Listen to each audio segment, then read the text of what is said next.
If this was a clerical error, correct it immediately.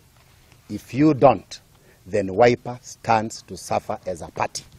I am willing to subject myself to the people of Matungulu to elect me or refuse to elect me at their own volition. But I am not willing to allow my ambition and the ambition of Matungulu people to be frustrated by members of the National Elections Board of the Wiper Democratic Movement.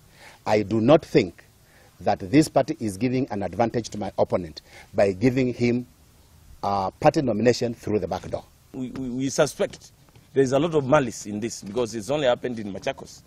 And it appears that the persons that are vocal in the party are the ones that are being thrown under the bus. And the persons that would want to offer alternative leadership are the ones that are being thrown under the bus. We want to urge the party leadership to correct this mess because this is an unanticipated.